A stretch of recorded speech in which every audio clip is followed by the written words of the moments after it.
Okay, get ready to journey back in time with me to ancient India. We're diving into the world of Shree Krishna, going beyond mythology to uncover a real historical figure. That's right. We're talking ancient texts, astronomical events, and even underwater cities, all pointing to a new understanding of Krishna's life. Underwater cities, now you've got my attention. Let's start with what we know. Krishna's death and the destruction of his city, Dwarka, it's well documented, right? Absolutely. The Mahabharata tells us Krishna died in 5525 BC. That's 36 years after the Kurukshetra War. And the fascinating thing is that the destruction of Dwarka, caused by rising sea levels, gives us this fixed point in time. Like an anchor. We can use that date to unravel other events in Krishna's life. Where does this sunken city fit into all of this? Well, some experts believe that the actual site of Dwarka is submerged off the coast of modern-day Dwarka, India.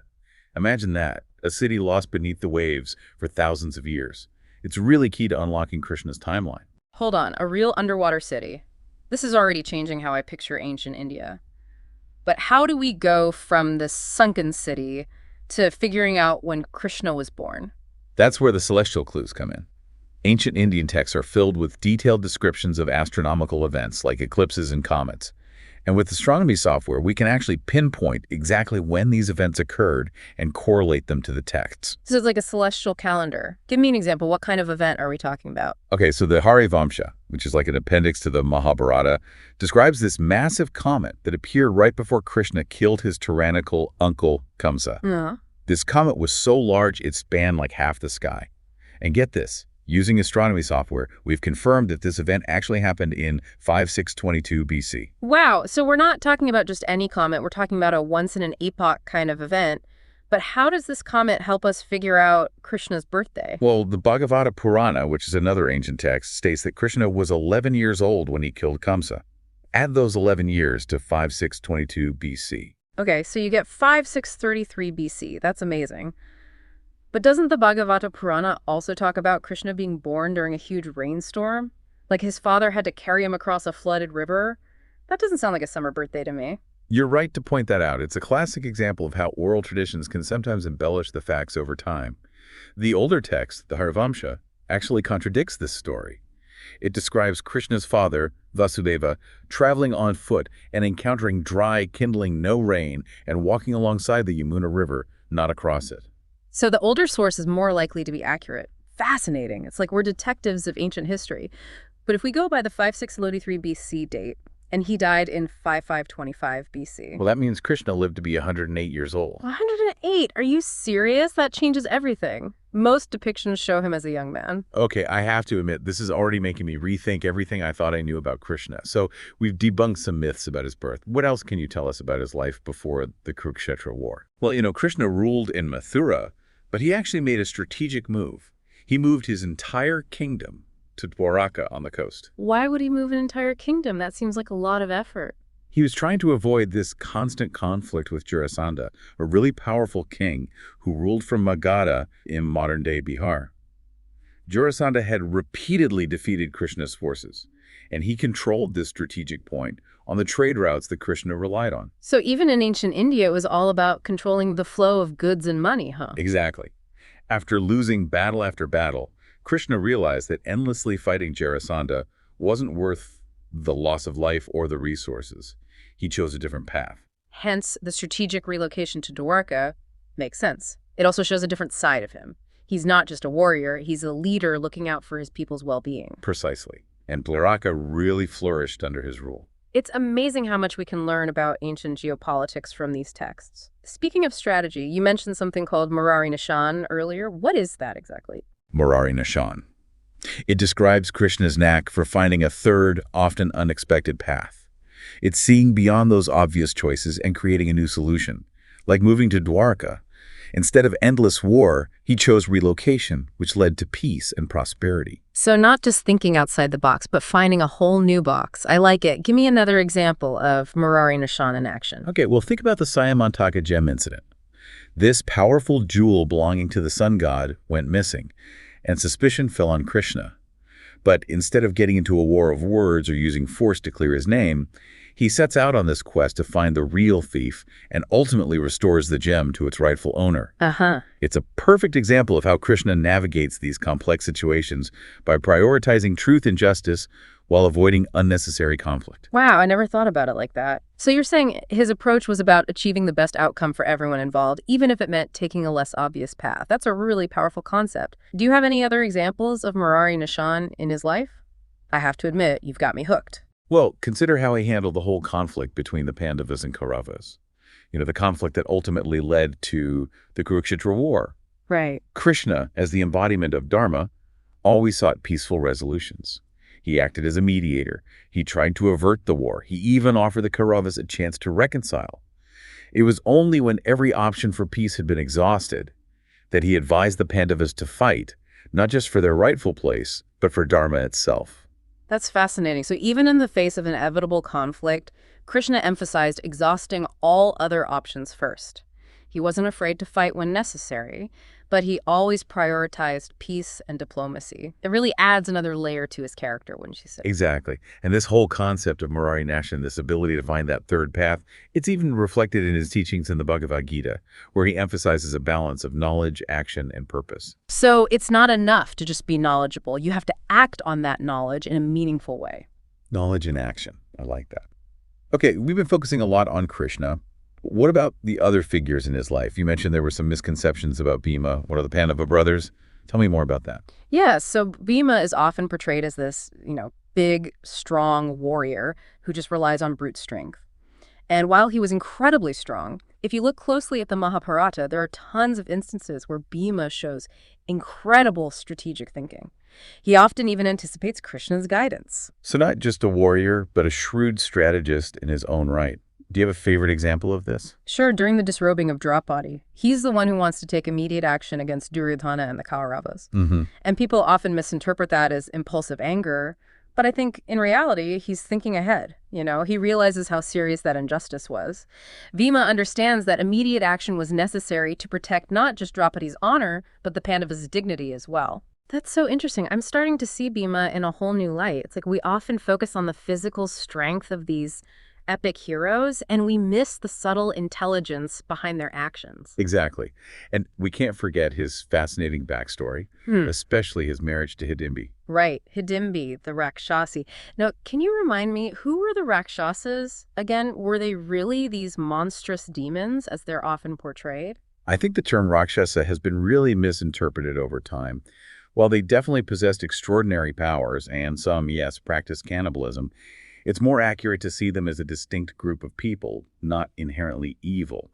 Hidimbi, for example, she falls in love with Bhima and ultimately even allies herself with the Pandavas. Definitely adds a whole other layer of complexity to the story. And Bhima's marriage to a Rakshasi, it kind of speaks to a different side of him, a willingness to look beyond those societal norms and forge his own path. Absolutely. But why did Hidimbi want to marry Bhima in the first place? Oh, it wasn't some elaborate plot or anything. She was just drawn to his strength and charisma. Even their marriage is kind of fascinating, Bhima, ever the picture of Dharma, he insists on seeking his elder brother Yudhishthira's permission before marrying her. Huh. So even when a Rakshasi proposes, Bhima still follows protocol. That's hilarious. Okay, but let's get back to Krishna. We've talked about his life, his city, and even the fascinating figures that surrounded him. This wouldn't be a true deep dive, though, without exploring the deeper meaning behind it all. What can you tell us about Krishna's philosophical and spiritual legacy? Oh, that's where things get really fascinating. Because, you see, beyond the historical figure, Krishna represents this really powerful set of ideas and principles that have resonated for millennia. Like what? Give me an example. Okay, take the concept of dharma, which we've touched upon already. It's often translated as duty, but it's so much more than that. It's about living in alignment with your true nature, fulfilling your purpose in a way that benefits not just yourself, but the world around you. So it's not just about following rules blindly, but understanding the deeper why behind those rules. Exactly. It's about making conscious choices, even when we're faced with these really difficult dilemmas. And Krishna, throughout his life, he embodies this constant balancing act between action and inaction, between duty and desire, detachment and love. That reminds me of his teachings in the Bhagavad Gita. It's all Hmm. about finding that balance, that state of equanimity, even in the midst of chaos and uncertainty. Precisely. The Bhagavad Gita, set against the backdrop of the Kurukshetra War, is essentially a guidebook for how to navigate the complexities of life. Mm-hmm. And it's about understanding that, yes, we have a duty to act, to engage with the world, but to do so without being attached to the outcomes. That's definitely easier said than done. How do you even begin to put that into practice? That's the million-dollar question, isn't it? Yeah. And it's something that countless seekers and philosophers have grappled with for centuries. But I think at its core, it's about recognizing that true freedom comes not from avoiding challenges or chasing pleasure, but from aligning ourselves with a higher purpose. Okay, that still sounds pretty abstract. How did Krishna exemplify this in his own life? Well, let's take his relationship with Arjuna, for example. Yeah. Arjuna, on the battlefield facing his own family, he is just overcome with doubt and despair. Right. He doesn't want to fight. He'd rather lay down his arms and accept defeat than have to shed the blood of his family. And that's where Krishna steps in, not as a warrior, though, but as his charioteer, his guide. Exactly. He could have easily forced Arjuna to fight, but he doesn't. He engages him in this dialogue, this philosophical exploration of dharma, karma, and the nature of reality itself.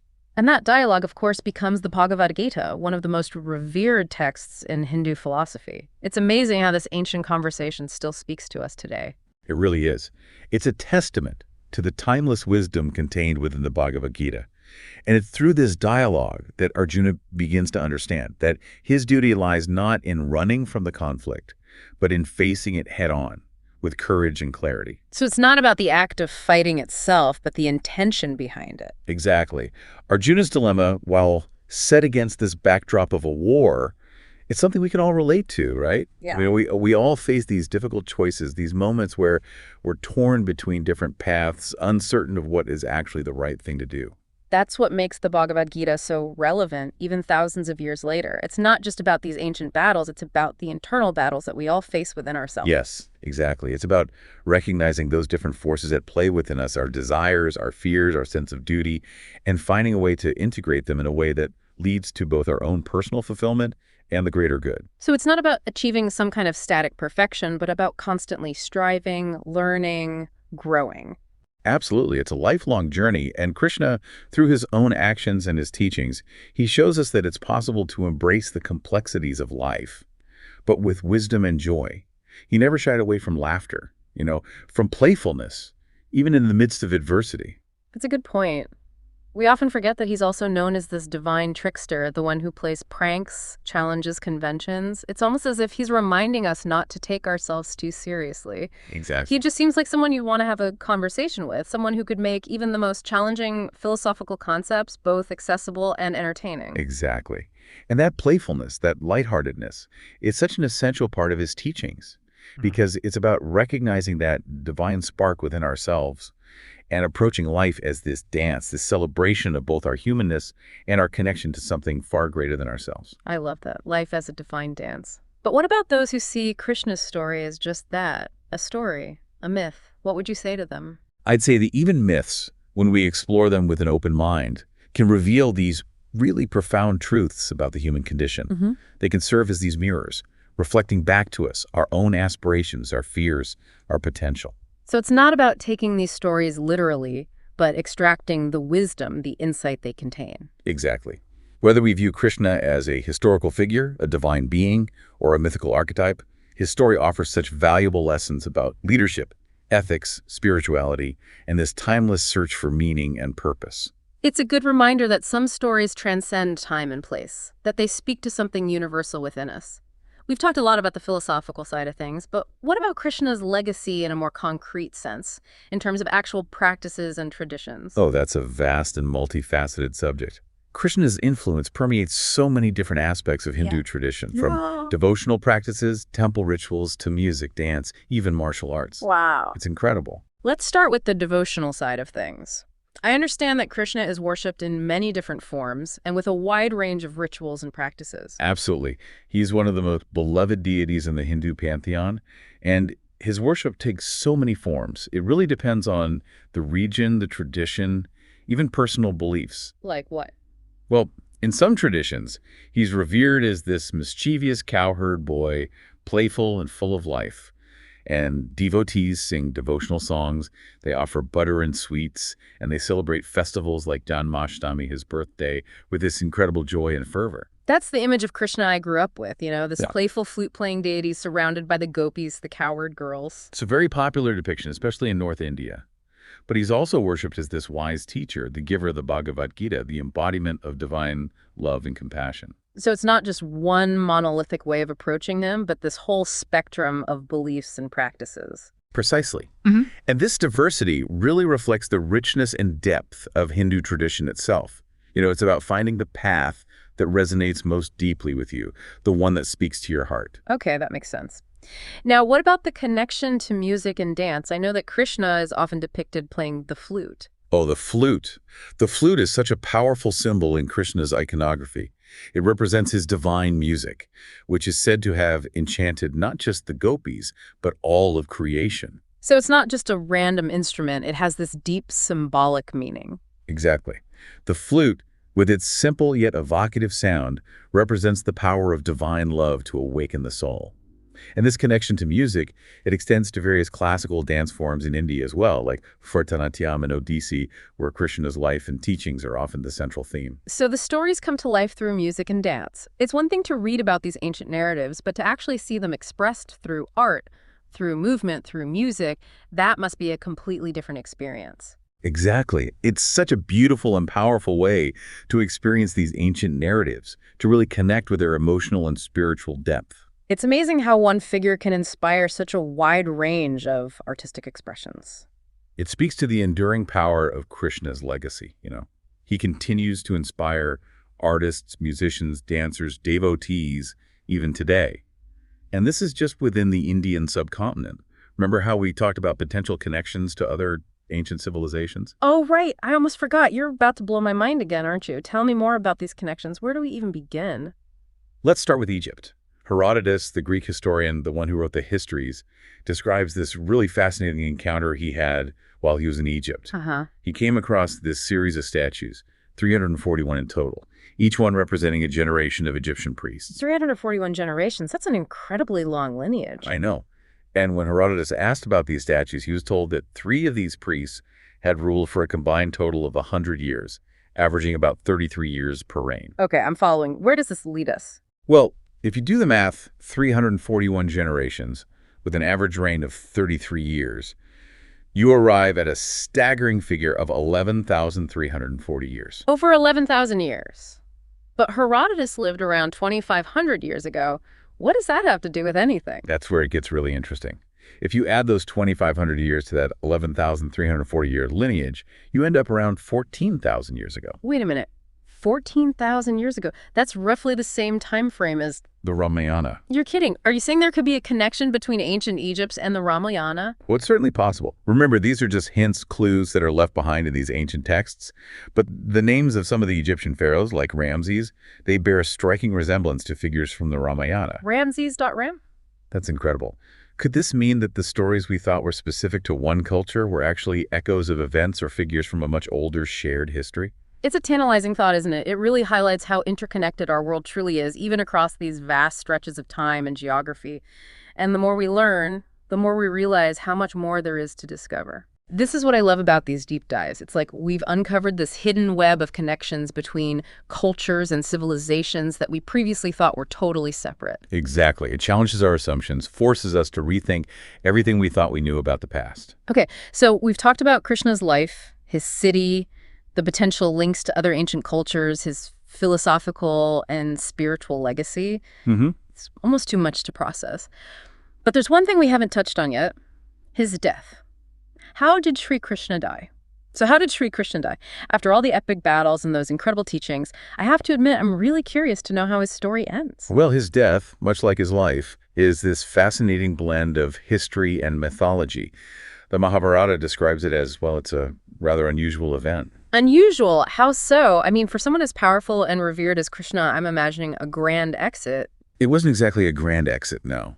You see, after the Kurukshetra War and the destruction of Dwaraka, Krishna and the remaining Yadavas were living in this temporary settlement. And according to the Mahabharata, a hunter named Jara, he mistook Krishna's foot for a deer and he shot an arrow, mortally wounding him. A hunting accident. Well, that's not what I was expecting. Especially for someone like Krishna. There's got to be more to the story. You're right, there's another layer to this. Remember Gandhari, the queen who lost all her sons in the Kurukshetra war? Oh, right. Gandhari. To refresh my memory, she's the one who blindfolded herself out of grief and rage, right? But I don't remember how she connects to Krishna's death. Well, before the war, Gandhari, desperate to stop the conflict, she pleaded with Krishna to intervene. But when he refused, consumed by grief and rage, she cursed him and the entire Yadava clan. She prophesied that they would all perish by their own hand. Wow. A mother's fury is a powerful thing. So are you saying that curse ultimately led to the downfall of the Yadavas and Krishna's death? Some believe so, yes.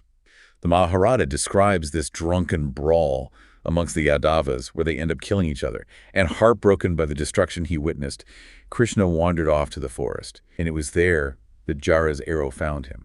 So Krishna's death wasn't just some random accident. It was perhaps the fulfillment of a prophecy. It's as if fate itself had a hand in it, a consequence of choices made and curses uttered long ago. It's a pretty powerful image. It really is. And I think it speaks to this interconnectedness of events, how even these seemingly insignificant actions can have far-reaching consequences. Wow. This entire deep dive has been full of twists and turns. We've gone from submerged cities and celestial charts to philosophy, devotional practices, international connections, and now even a prophecy fulfilled. I have to say I'm honestly overwhelmed, but in the best way possible. As am I. But that's the beauty of really diving deep into these ancient narratives. They challenge our assumptions, and they offer just endless avenues for discovery. You said it. I started this deep dive thinking I knew a thing or two about Shree Krishna. But I've come to realize I was just scratching the surface. This is a story that has it all. History, mythology, philosophy, even a touch of mystery. It's a story that continues to fascinate and inspire people all over the world. And who knows, perhaps there are other secrets still hidden within these ancient tales, just waiting to be uncovered. That's what I find so exciting. This deep dive has sparked this curiosity in me that I know is going to last long after this episode is over. As it should. The search for knowledge, it's a lifelong journey. And sometimes it's these ancient stories that hold the keys to unlocking a much deeper understanding of ourselves and the world around us. Absolutely. So as we wrap up this incredible deep dive, what's one question, one thought you'd like to leave our listeners with? I'd ask them to consider this. What if the stories we tell ourselves about the past are really just the tip of the iceberg? What if, beneath the surface, there lies a history far more interconnected and awe-inspiring than we ever imagined? What a thought. It's a good reminder to keep questioning, keep exploring, and to always be open to the possibility that the most incredible discoveries are yet to come. That's something I'll definitely be thinking about. Thank you so much for this absolutely incredible journey through time, history, and spirituality. I know I've learned a lot, and I'm sure our listeners have too. The pleasure was all mine, truly. It's always such a joy to delve into these mysteries with a curious mind. And who knows, maybe this deep dive will inspire some new research, new discoveries, and maybe even a whole new understanding of our place in the grand scheme of things. Until next time, keep exploring, keep questioning, and keep diving deep.